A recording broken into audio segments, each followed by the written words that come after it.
Thank you very much. Dr. David Simon efendi. Bugünkü bu ziyaretini qabul qilganingizga köp rahmat. Meni ziyaret qilganligingizga rahmat. Mening sizdan so'raydigan birinchi savolim bo'lsa, siz Yale Universiteti erkiy qirg'inchilik tadqiqot programmasining mudiri bo'lish sifatingiz bilan bu organning qachon va nima maqsad qurilganligini anglovchilarimizga bildirgan bo'lsangiz. Albatta. Bu savolga rahmat. Erkiy qirg'inchilik tadqiqot programmasi amaliyotda 90-yillarda boshlangan. Bu davlatdagi mushu xildagi tunji turkum programma. Bu yerdagi tarix fakultetining professori, qurg'uvchimiz Ben Kernanning tirishchanligi bilan boshlangan. Uningda 70-yillardagi Kambodja erkiy qirg'inchilikqa munosabatlik hujjatlar bor bo'lib, bu hujjatning bir qismini saqlab qolish uchun ayni vaqtdagi Kambodja erkiy qirg'inchilik hujjati turini boshlagan. Bu hujjatlar keyin shu yerdagi o'tkinchi adliya mexanizmi bo'lgan Kambodjaning favqulodda jinoiy ishlar palatasida ishlatildi. Onunğa uzun vaqt ketdi. Arliqda professor Kernanning his qilgani bo'lsa, maktabda nurg'ulg'an ilmiy va shaxsiy manfaat nuqtasidan qirg'inchilik temasiga qiziqganlar bor. Cho'ng qirg'inchilik, Armeniya qirg'inchiligi, Indoneziyada bo'lgan qirg'inchilik, 1990-yillardagi Ravanda irqiy qirg'inchiligi, sobiq Yugoslaviyadagi irqiy qirg'inchilik va zo'ravonlik voqealari qatorliqlar. Shuning bilan bu programma irqiy qirg'inchiliklarni so'zlashning vositasi sifatida paydo bo'ldi. Ya'ni o'xshamagan irqiy qirg'inchiliklarda nima uchun o'rtoqlik va o'xshashlik borligi haqida, eng muhimi qaysi siyosatlar haqida dunyoning nima qilishi kerakligi to'g'risida so'zlandi. Ba'zi vaqtlarda nima uchun dunyoning bu ishlarga aralashmaydiganligi qatorliqlar so'rildi. And I think in some ways most importantly, at least for my bias as a political scientist, what policies, what the world can do about them. Right. And sometimes that's simply asking why hasn't the world become more involved in certain cases. And for the Uyghur genocide, of course, Xuddi siz aytgandek, Uyg'ur erkiy qirg'inchiligi davomlashgani bir qancha yil bo'ldi. Sizningcha, xalqaro jamiyat va universitetlar bu erkiy qirg'inchilikni to'xtatishda qanday bir rol o'ynay oladi? Bu bir yaxshi, ammo javob berish intayin qiyin bo'lgan bir savol. Chunki buning qiyinligi, buning dunyodagi huquqning cho'ng kuchlarda bo'lishidir. Bular yana kelib BDT bexatarlik kengashining doimiy a'zolari. Buning biri albatta Xitoydir. Xitoyning bexatarlik kengashida bo'lishi iqtisodiy diplomatiya sababli egilik huquqliq davlatlar orasidagi unumli xalqaro kollektiv harakat bo'lishining oldini oladi. Xitoyning diplomatiyasi sababidan har qaysi a'zo davlatlarning javob qaytarishi cheklandi. Shunga bu vazifa a'zo emas davlatlarga yuklanadi. Bular masalan, biz bugun Uyg'ur sud o'tkazilganligi haqida anglagandek, ana shunday fuqaroviy jamiyat tashkilotlarini o'z ichiga oladi. Bo'libmi uchurning kontrol qilinishi bu erkiy qirg'inchilikning va har qaysi boshqa qirg'inchiliklarning muhim bir vositasi bo'lg'achqa, Yale universitetiga o'xshash xususiy universitetlarning jumladan davlatning cheklimasiga uchramaydigan erkin universitetlarning Uyg'ur qirg'inchiligi to'g'risida so'zlash mas'uliyatining borligidan darak beradi. This genocide and any other genocide is conducted and combated. And another question is, during the apartheid, 1980 va 90 yillarda Janubiy Afrikadagi erkiy ayrimchilik tuzumida Amerika hukumati garchi aldirmay harakatlangan bo'lsa-mu, Amerikadagi universitetlar o'zining bu davlatga mablag'larini ayirib chiqib, cho'ng bir rol o'ynagan edi. Ana mushundaq vasitlik yoki bevosita yordamlar Janubiy Afrikadagi bu ayrimchilik tuzumini oxirlashtirgan. Sizningcha bugungi kunda Amerikadagi universitetlar o'sha Uyg'ur erkiy qirg'inchiligini oxirlashtirishda qanday rol o'ynay oladi deb qaraysiz? Yeah, it's something like that, and I'm glad you brought that up. Sizning buni o'tirib qo'yganligingizdan xushalman. 80-yillarning oxiri va 90-yillarning beshida men bu harakatlarga o'zim qatnashib baqdim. Mening bu sohada dunyoviy adolat izlashga qiziqishim ma'lum darajada shu sababdan. Menimcha bu xil dunyoviy qarshilik fuqarolar jamiyati va universitetlarning yetaklikdagi qarshilikning ozroq bo'lsa-mu foydasi bor deb o'ylayman. Menimcha amaliy shakl balkim kichik va cho'ng jihatdan o'xshamasligi mumkin.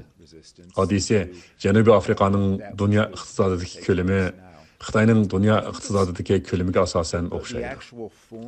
Umumiy jihatdan ayirib o'tishning ba'zi usullari amaliy emas. Balkim shundoq bo'lishi ekan deb o'ylag'ili bo'ladi. Mumkin bo'lishimi mumkin. Balkim u amalga oshishi mumkin. Lekin mening tasavvurim shuki, bu yerda to'salg'ular mavjud. Ammo meningcha orliqda qilg'ili bo'ladigan ishlar nihoyat ko'p. Bo'libmi ta'minlash zanjiriga yaqindan diqqat qilishga bo'ladi. Masalan, to'qimchilik, quyosh energiyasi qatorliqlar. Biz Uyg'urlarning majburiy emgakining ishlab chiqarishda cho'ng rol o'ynaydiganligini bildigan nurg'un taraflar bor. Bularni birinchi bo'lib nishon qilish meningcha barliq organlar, bo'lib hukumat va xususiylar hamda universitetlar qila oladigan hamda qilishga tegishli muhim vosita deb o'ylayman. Uyghur forced labor plays a large role in the production, and targeting those first and in significant measure strikes me as something that that all actors, public and private, but especially universities, can and should be doing. Yeah. My last question. Mening oxirgi savolim bo'lsa, bu balkim Yale University irqiy qirg'inchilik tadqiqot programmasining tunji qitim Uyg'ur akademiyasi bilan hamkorlashib, Uyg'ur qirg'inchiligi bo'lgan tonishni yuqori ko'tarish uchun bu yerda muhim yig'in elib berishi hisoblanadi. Bu balkim faqat bir boshlanish. Irqiy qirg'inchilik tadqiqot programmasi bundan keyin Uyg'ur qirg'inchiligiga bo'lgan tonishni o'stirish uchun texnik ko'p ishlarni qilamdi. Menimcha biz bu yig'in bilan to'xtab qolmasak eng afzal. Shunday qilsak bak yaxshi bo'ladi. Ammo yolg'iz yig'indan boshqana dunyoviy kuch zarurdir. U biz yana davomli qilmoqchi bo'lgan bir ish. Biz amaliyotda 2021-yil 4-oyda yig'in ochdik. Bu yig'inda boshqa millatlar orasida ta'minlash haqidagi masalalarni muzokara qildik. U bu qadimgi yig'indan ko'lami kichikroq bo'lgan bir yig'in bo'lgan. Mening bu temaga qaytib kelib, nima ishlarning qilinayotganligini va qaysi ishlar zulm va irqiy qirg'inchilikni azaytayotdi degan temalarni muhokama qildim. Agar undaq bo'lmasa, hamda yaxshilanish alomatlari ko'rilmasa, bizning yana davomli zulmning manbasini nazorat qilib, zulmning ta'siri va qarshi turish usullarini qaytadan muzokara qilishimiz intayin muhim bo'ladi. Of the oppression and the genocide. But if that's not the case, if we don't have those signs of progress to observe, then yes, continuing to sort of monitor the sources of oppression, the impact of oppression, and reevaluating the strategies for reacting and for resisting will be incredibly important. Thank you very much, Dr. Simon. Thank you for your questions. Assalamu alaikum, Dr. Rishad Abbas Apandi. Bu ziyoratni qabul qilganingizga ko'p rahmat. Rahmat sizga, ziyorat qilganingizga. Albatta, bu endi 2 kundan beri, ya'ni 12-13 oktyabr kuni sizlarning Uyg'ur akademiyasi bilan bu Yale Universiteti, ya'ni Amerikadagi eng danglik universitetning birida bu yerda Uyg'ur irqiy qirg'inchilik to'g'risida 2 kun eng muhim yig'indan birini ochdinglar. Endi bu sizlarning tunji qitim bu universitetda bunday bir cho'ng faoliyat elib berishinglar bo'lamdi? Yo'q, bu endi bizningki biz 2017-yilning yog'i shu Amerikadagi danglik universitetlarda mush faoliyatlarni elib beryapmiz. Hammamizningki ma'lumoti bo'lgandek 2017-yilda Xitoy hukumati vatanimiz Sharq Turkistonda irqiy qirg'inchilikni boshladi. Shuning yog'i biz shu universitetlar bilan hamkorlashib, shu vatandagi ahvolni anglatish, irqiy qirg'inchilikni tunishtirish, mush maqsadlarda shu ilmiy muhokama yig'inlarini elib beryapmiz. Shundoq. O'tgan yil 12-oyda masalan George Washington Universitetiga oid muvaffaqiyatli shaklda bir cho'ng yig'in ochdinglar, Uyg'urlarning madaniyati ham irqiy qirg'inchilik to'g'risida. Ammo bu Yale Universitetida bunday cho'ng bir yig'inning bo'lishi tunji qitim shundoqmi? Yale Universitetida tunji qitim shundoq. Anan keyin bu endi albatta Yale Universiteti, Harvard Universiteti, Amerikadagi eng danglik universitetlar bular. Endi sizlarning Uyg'ur akademiyasining bu universitetlarda Uyg'ur irqiy qirg'inchilikni to'g'rishdagi asosli maqsadinglar nima endi?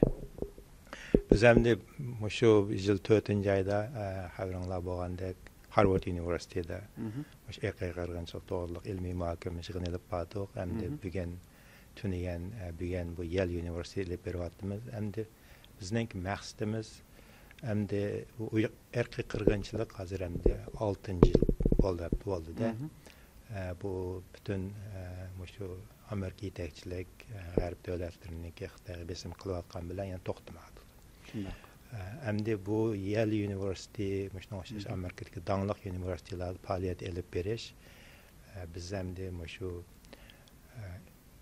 ziyolilar undan keyin shunday dangliq maktabdan o'qib bitirib chiqadigan talantli o'quvchilar.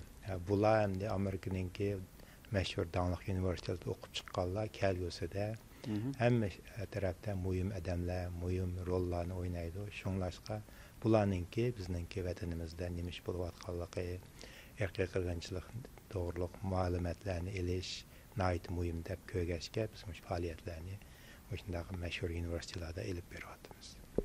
Ya'ni bu albatta bu Amerikadagi bu Yale bo'lsin yoki Harvard bo'lsin, bular albatta Amerikadagi eng talantli yoshlar kelib o'qiydigan. Uning sirt hatto Xitoyning hukumatning eng muhim adamlarning baldiri, hatto Xi Jinpingning qizi Harvard o'qidi masalan. Shunga butun dunyodagi hamma boylarning masalan ham hukumat amaldorlarning baldiri shu maktablarda o'qiydi. Bular bu maktablarni bitagandan keyin albatta o'zining davlatlariga qaytib berib muhim organlarda ham kelgusida muhim siyosiyonlar bo'lishi mumkin. Shunga sizning demoqchi bo'lganingiz bunda maktablarda bu yig'inlarni etish orqali ularga bir ta'sir qilib kelgusida Uyg'urlar uchun bir ko'ngil bo'lishini. To'g'ri. Endi bizningki bu ilmiy muhokama yig'inlarimiz faktlarga asosan vatanimiz bo'layotgan irqiy qirg'inchiliklarni tunishtirib bizningki shu masalan bugungi tushdan burun muzokiradami mutaxassislar, amerikalik mutaxassislar, professorlar ular o'zininki tadqiqoti bo'yicha faktlarni o'tirib qo'ygandan keyin shunglashqa bu nereden kelgan bo'lsin, Xitoydan kelgan bo'lamda bularni anglab, faktlarni ko'rib, ama Uyg'ur xalqiga, ama Xitoy hukumati, Kommunist partiya ma'noga o'xshash irqiy qirg'inchilik elib berib o'tibdi deganni tushunsin degan maqsad. Sizlarning albatta yana yaqinda yana o'xshamagan universitetlarda davomli bu faoliyatni o'tkazib turibsizlar, shundaqmi? Albatta biz ham davomli shu Amerikadagi shu Uyg'ur tadqiqotchi professorlar bilan davomli so'zlashib, plan tuzab, Xudoyim bilsa 2024-yilda yana faoliyatlarimiz bo'ldi. Shu planlarni qilib, faoliyatlarni olib boramiz, Xudoyim bilsa. Sizga ko'p rahmat unda bo'lsa, Rishad apandi. Rahmat sizga, Alim apandim. Dr. James Millward, thank you very much for your time. Dr. James Millward, vaqtinizga ko'p rahmat. Siz bayağı tushundirgandek, Xitoy hukumati doim Xinjiang tarixdan buyon Xitoyning ayrilmas bir qismi deydi. Xitoy hukumati Tibetni ishki Mo'ng'ulga shundaq deydi. Sizningcha Xitoy hukumatining bu tarixiy bayoni to'g'rimi? Is this statement historically correct? Well, it's a very complicated statement. Bu bir murakkab bo'lgan bayon. Yani bunun da onun kadimki vaqtlardan başlapla Jungu bar deganida ular nima demakchi? Buningdagi egiya bo'lsa Xitoy izchil oldi davlat bo'lib kelgan demakchi. Lekin siz Xitoy tarixining vaqt jadvaliga qarasangiz, u izchil oldi davlat bo'lib kelmagan. O'tmishda u Shang va Qin, Sui va Tang bo'lgan. Nurg'unlagan o'xshamagan podshohliklar bir-biriga qarshi kurash qilgan. Biri hokimiyat peshiga kelish uchun yana birini mag'lub qilgan. Bu hargizmi Xitoy madaniyatining mo'l va izchilligi yo'q deganlik emas. Lekin Xitoyni izchil davomlashib kelgan deyish tarix haqida haqiqatan bir g'alati so'zlashning usuli. Agar uni Yevropa yoki islom dunyosining qisman joylariga solishtirsak, davlatlarning kelib ketib turadiganligini, an'analarning davomlashadiganligini ko'rasiz. Shunga har qanday bir joyning qadimgi davrlardan buyon Xitoy bo'lib kelganligi to'g'risidagi bu qarash haqiqiy yuz bergan ishlar bilan moslashmaydi. Chunki Xitoy 2000 yildan buyon izchil siyosiy gavda bo'lib kelmadi. U bir an'ana. Xitoy hukumati o'zining hokimiyatini necha ming yildan beri bir suloldan keyin yana bir sulolning davomlashi deb jakalaydi. Ammo biz bilamizki, Qing sulolasi u bir Manju suloli. Manjular Xitoyga kelib, Xitoy xalqi uchun davlat qurgan emas. Ular kelib Xitoyni besib olgan, mustamlik qilgan va toki 1911-12 yillari uning imperiyasi yiqilguncha Xitoyni besib yotgan. Sizningcha bu qarash to'g'rimi? Shundaq. Qing imperiyasi o'xshashdan nurg'un kishilar so'zlaydigan Yevroasiyo imperiyasidek murakkab. Uning Osmanli imperiyasiga o'xshash, Mo'ng'ul imperiyasiga o'xshash nurg'un taraflari bor. Xitoy albatta uning bir qismi. Intayin muhim bir qismi. Xitoy madaniyatimi uning bir qismi. Manju tili komanda tili. Moğolçuma bunun bir çoğun kısmı idi. Çin'nin harbiy kısmı Mongoliya uslubini, yani qadam uslubidagi boysundurishni asos qilgan. Uyg'ur rayoni va Chag'tay tilimi Çin'ning bir qismi bo'lgan asosliq tarixiy an'analarning biri. Siz Beijingda darvoza ustidagi cho'ng belgilarni va o'rdaning eshiklarining yon tarafidagi tuvruklardagi yo'g'on belgilarni ko'rasiz. Ular Mongol, Manju, Xitoy ve Arap yazıqda yazılgan. Çünkü ular Çin'nin bir kısmı bolgan köp xil medeniyetler. Bunu bugünkü Beijing'nin yolunda naiti eniq görəleysiz. Keyin Xitay'daki milletçilik türünün bir kısmı süpütüde Xitay milletçileri Çin imperiyasının hemmisini Xitay dep karar kıldı. Ular yana neç 10 yıl vaqt sarf kılıp 18. asırdan ilgirki Xitayga təvə bolmagan joylarni, Xitay emas kishilarni Xitayning bir qismi deyish uchun urinib atadi. Sharqiy Osiyoda yuz bergan ishlar Osmanlı imperiyasi halak bo'lgan vaqtidagiga o'xshash. Atatürk hokimiyat beshiga kelib Turkiya davlatini qurdi. Agar O'rta Sharqni bo'ysundurgan sobiq Osmanlı imperiyasining nomini Turkiyaga o'zgartgan Türkiye Cumhuriyeti Osmanlı imperiyasining burundilla Turkiya ekanligini o'ttirib qo'ygan bo'lsa, bu amaliyotda naq millatchi Xitoylar va Junxo Xalq Jamhuriyatida yuz bergan ishlarning o'zi bo'lgan bo'ladi. Xalqaro qonunga asosan dunyodagi hech qanday bir davlat Junxo Xalq Jamhuriyatining Tibet yoki Uyg'ur rayoniga bo'lgan egilik huquqi to'g'risida talash tortish qilmaydi. Biz shuni to'nib yetishimiz kerakki, bular burundan Xitoy xalqi emas va Xitoyizmin emas. Bu Junxo Xalq Jamhuriyati zamonaviy davlat bo'lib, u yaqinqi vaqtlarda Uyg'urlar rayoni va Tibetni qo'shib olish orqali barliqqa kelgan.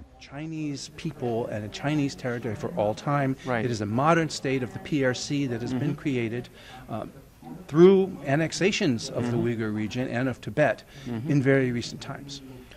Thank you very much. Thank you very much. Thank you very much, Sofiya Hanım, bu ziyoratni qabul qilganingizga rahmat. Mening savolim bo'lsa, Prezident Bayden kandidat vaqtida, ya'ni 2020 yil avgustda Xitoy hukumati Uyg'urlarga qarshi irqiy qirg'inchilik qilyotidi deb jakalagan edi. Undan keyin Trump hukumati Xitoy hukumatini Uyg'urlarga qarshi irqiy qirg'inchilik elib beryapti deb aybladi.